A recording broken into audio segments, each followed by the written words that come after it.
A sense of futility permeated my role as Alex's wife, as the resonance of his demanding voice cut through the clatter of dishes like a sharp knife. "Era, bring me some tea now," he commanded, impatience evident in his incredulous tone. My hand, immersed in soapy water, hesitated. "Hold on, I'm doing the dishes," I responded. His disdainful interruption came swiftly. "Stop that and bring me the tea quickly. Can't you follow simple orders?" I started to explain, only to be met with a harsh verdict. "What a useless wife you are. Make me some sweet coffee, please." Mrs. Whitmore, my mother-in-law, voiced her opinion from the living room, devouring a slice of cake taken from the fridge, her eyes gleaming with malice. A sigh escaped me as I glanced at the towering pile of dishes. "There are so many. Leave them for later. Just do what we say, useless wife." Alex's voice lashed out like a whip, each word stinging. I, Era, a 28-year-old working mother, found myself ensnared in a life that resembled more of a prison than a home. Married at 23, my hope for love and companionship had given way to the overbearing presence of Alex and his demanding mother. Our 4-year-old son remained the sole source of joy in my bleak world. Living in Alex's parents' house, a decision forced upon me after my father-in-law's passing, felt like a perpetual struggle. Initially sympathizing with Mrs. Whitmore's supposed grief, it soon became apparent that I was nothing more than a pawn in her cruel game of domestic tyranny. Cooking, cleaning, working, my efforts were never enough. Meals were either left untouched or criticized harshly. "The stir-fry is so half-hearted," Mrs. Whitmore would scoff. "I'm busy and can only make simple things," I'd respond, attempting to keep my voice steady.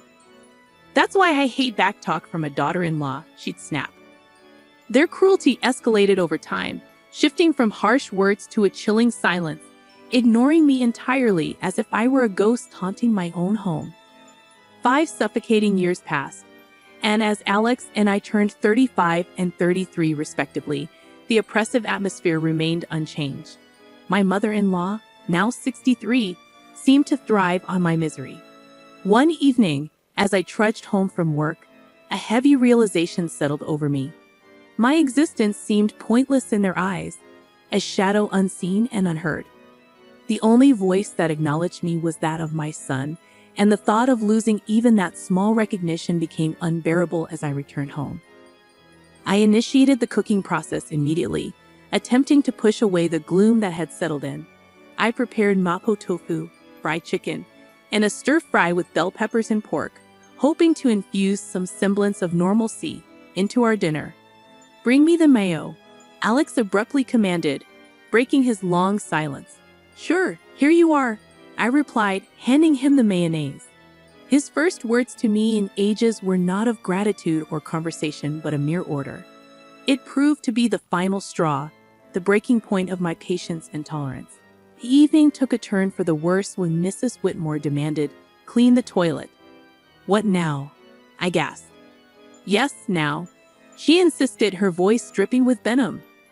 Unable to contain my frustration, I snapped back. "Don't say such a thing while we're eating. It's nasty, just like your heart," she hissed. Our argument escalated quickly, with Alex interjecting, demanding I apologize to his mother. However, I refused, standing my ground for the first time in years. The conflict reached its peak, and in that moment, a decision crystallized within me. I needed to escape this toxic environment, not just for my sake, but for my son's as well. Retreating to my room, my resolve hardened. I downloaded divorce papers, filled them out, and slammed them in front of Alex. His shock was palpable, but I felt nothing but a cold determination. "I'm filing these," I declared, my voice steady. Facing my husband's bewildered expression, I realized I had finally stepped out of the shadows. It was time to reclaim my life. The days following my declaration of divorce were a whirlwind of cold glares and biting remarks. However, amidst this storm, I found an unfamiliar sense of liberation. One evening, as I served dinner, Mrs. Whitmore looked at the meal with disdain. "You call this food? Even a child cooks better," she remarked. Biting my tongue, I focused on my son's smiling face And Alex chimed in sarcastically, "Oh, playing the perfect mother now, are we? What a joke." I sensed the anger simmering within me, yet I maintained my composure. "I'm just trying to make a nice dinner for our son," I stated calmly. Mrs. Whitmore snorted dismissively, saying, "Don't act high and mighty. You're just a burden in this house." The tension at the table became palpable, with Alex's attempts to belittle me only intensifying. "So, Era, have you thought about how you'll survive after the divorce? You can barely keep a house, let alone your own life," Alex remarked. I looked him straight in the eye, asserting, "I have been supporting this family for years. I'm not worried about taking care of myself and our son." His smirk faded slightly, a flicker of unease crossing his face. Mrs. Whitmore quickly intervened, saying, "Don't be absurd. You need us more than we need you." The conversation turned to finances, a topic they usually avoided. "You do realize that without my salary, this household would crumble," I stated, more to myself than to them. Mrs. Whitmore scoffed, claiming, "We'll manage. We don't need your pity money." However, Alex's silence spoke volumes. He knew the truth. Without my income, they would be in dire straits. In the following days, their behavior became increasingly erratic. Mrs. Whitmore oscillated between trying to sweet-talk me into staying and hurling insults when I didn't comply. Alex, on the other hand, seemed lost, his arrogant facade crumbling as the reality of his financial dependence became undeniable. One afternoon, I overheard a conversation between them that chilled me to the bone. "She can't leave us like this," Alex hissed. "We need her money." Mrs. Whitmore's reply was cold and calculated. "Don't worry. I have a plan. We'll make her life so miserable she won't dare to leave." Hearing their true intentions laid bare was a revelation. They didn't care about me or our son. It was all about control and money. That night, as I lay in bed, a plan began to form in my mind.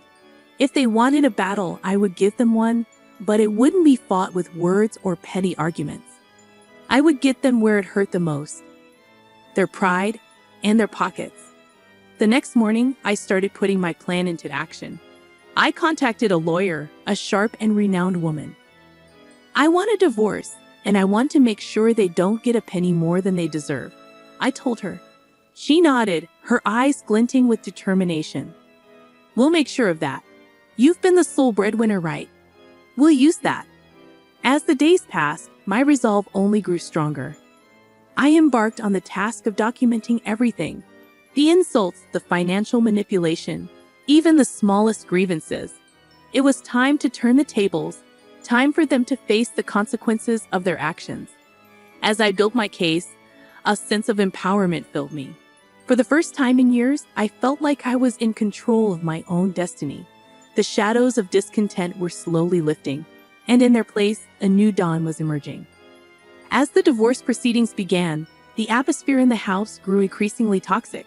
Yet with each passing day, my sense of fear diminished, replaced by a steely resolve. One evening, Mrs. Whitmore tried a different tactic. "Alara, dear, why don't we forget all this nasty business? You know we're family," her words dripped with insincerity. I met her gaze unwaveringly. "Family doesn't treat each other the way you've treated me," I responded. Alex, who had been quietly observing, scoffed. "Oh, playing the victim now. You're not as innocent as you pretend to be." I felt a surge of anger but kept my voice calm. "I'm not playing anything, Alex. I'm just no longer willing to be your scapegoat." The conversation turned, as it often did, to finances. "You think you can just take our son and leave? How will you support him?" Alex challenged. I smiled, a small, confident curve of my lips. "I've been supporting this family for years. I think I can manage." Mrs. Whitmore's expression twisted into a sneer. "You're nothing without us. You'll come crawling back." Their words no longer held power over me. I knew my worth, and I knew the truth. The next day, I met with my lawyer again. She laid out the strategy clearly. "We'll expose their financial dependency on you. It will play a crucial role in the custody battle and the division of assets." I nodded, feeling a sense of vindication. The law was on my side, and I was ready to fight back. At home, the tension reached a boiling point. Mrs. Whitmore's attempts to undermine me became more desperate. "You think you're so smart," she spat one evening, but you're just a cold-hearted woman abandoning your family. I looked her straight in the eyes. No, I'm a woman who's finally standing up for herself. I'm done, I declared. Alex jumped in, his voice laced with venom. You'll regret this. You can't survive without me. However, his threats fell on deaf ears. I was done being intimidated. As the days went by, my preparations for the court battle intensified. I gathered financial statements, recorded their abusive remarks, and collected evidence of their negligence. One afternoon, as I was organizing my documents, my son came to me. Mom, are we going to be okay? His voice was small, uncertain. I pulled him into a hug, feeling a surge of protectiveness. Yes, sweetheart. We're going to be just fine. We're leaving this place, and we're going to start a new, happy life. Just you and me. His arms tightened around me, and in that moment, I knew I was making the right decision. I was fighting not just for myself, but for my son's future. The day of the court hearing loomed closer, and with it, a sense of impending freedom. I was ready to face Alex and Mrs. Whitmore, ready to end their reign of control and emotional abuse. I was determined to reclaim my life and give my son the peace and happiness he deserved. It was time for justice, and I was determined to see it served. The day of the court hearing arrived, a day I had been anticipating with a mix of dread and determination. As I sat across from Alex and Mrs. Whitmore in the courtroom, I felt a sense of surrealism. This was the moment where everything would change. The proceedings began with a cold formality. Alex's lawyer portrayed him as a devoted husband and father struggling under the weight of false accusations. Mrs. Whitmore played the part of the grieving mother-in-law wronged by an ungrateful daughter-in-law. However, their performance was transparent, their lies brittle. When my turn came, I spoke clearly, my voice steady. I have been the sole provider for this family for years. My husband's employment and his mother's manipulation have been constant sources of strain. Alex interjected, his voice laced with false hurt.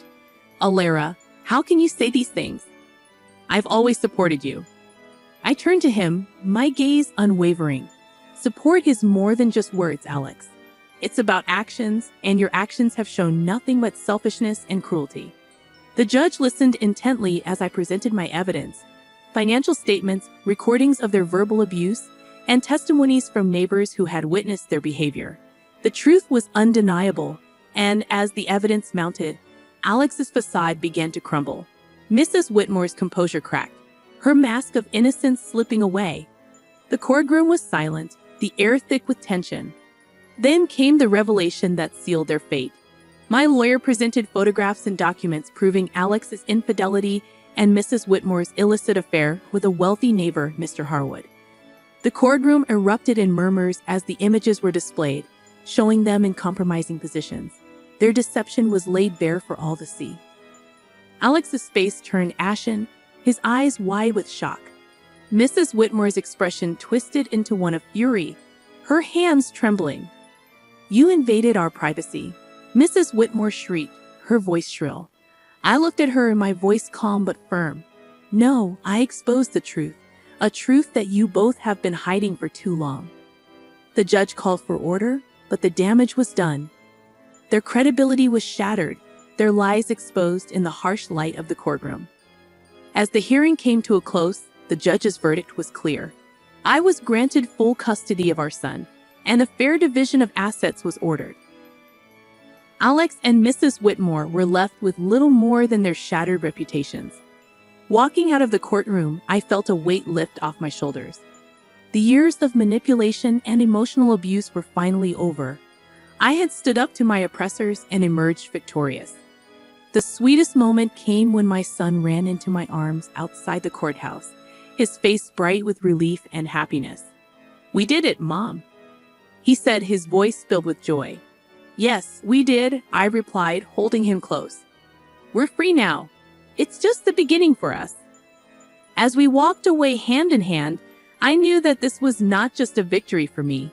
It was a victory for every person who had ever been made to feel small, powerless, or unworthy. It was a victory for truth and justice, the start of a new chapter filled with hope and the promise of a brighter future. The aftermath of the court ruling was immediate and tumultuous. Word of Alex and Mrs. Whitmore's deceit spread like wildfire, tarnishing their reputations in our small community. They were no longer able to hide behind their facade of respectability.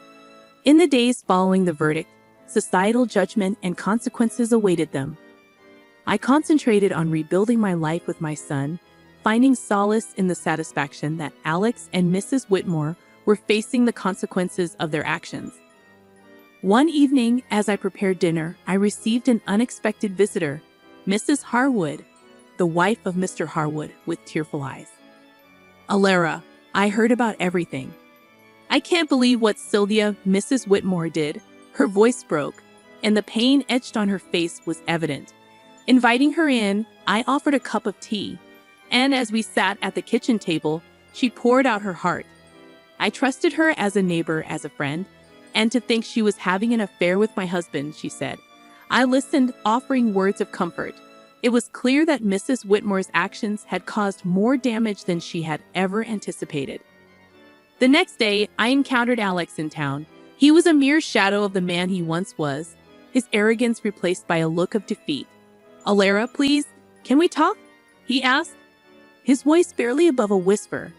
I stopped, facing him. "What is there to talk about, Alex?" He fidgeted, unable to meet my eyes. "I am sorry for everything. I didn't realize how much I depended on you, on your strength." His apology, though late, was a testament to the shift in power. He had lost everything: his dignity, his home, his family. In that loss, he had finally recognized his own faults. However, it was Mrs. Whitmore who faced the harshest backlash. Her affair with Mr. Harwood had not only ruined her reputation, but had also led to legal troubles. Mrs. Harwood had filed for divorce and was pursuing a lawsuit against her for alienation of affection. I heard about Mrs. Whitmore's plight from neighbors, the whispers and rumors painting a picture of a woman undone by her actions. She had become an outcast, shunned by those she had once considered friends. One afternoon at the grocery store, our paths crossed, and for a moment, our eyes met. The look of resentment and defeat in her eyes was unmistakable. "You did this to me," she hissed under her breath as she passed by. I watched her go, feeling a mix of pity and vindication. "No, Sylvia, you did this to yourself," I whispered to myself. The tides of justice had turned, and the consequences of their actions were now inescapable. Alex and Mrs. Whitmore were living a life they had crafted through years of deceit and manipulation, and as I watched them struggle with the aftermath, I knew that the best revenge was living well, free from their toxic influence. Turning my focus back to my son and our new life, I realized that this was not just a story of revenge. It was a story of liberation. It was about breaking free from the chains of abuse and control. As I looked to the future, I knew that the best was yet to come.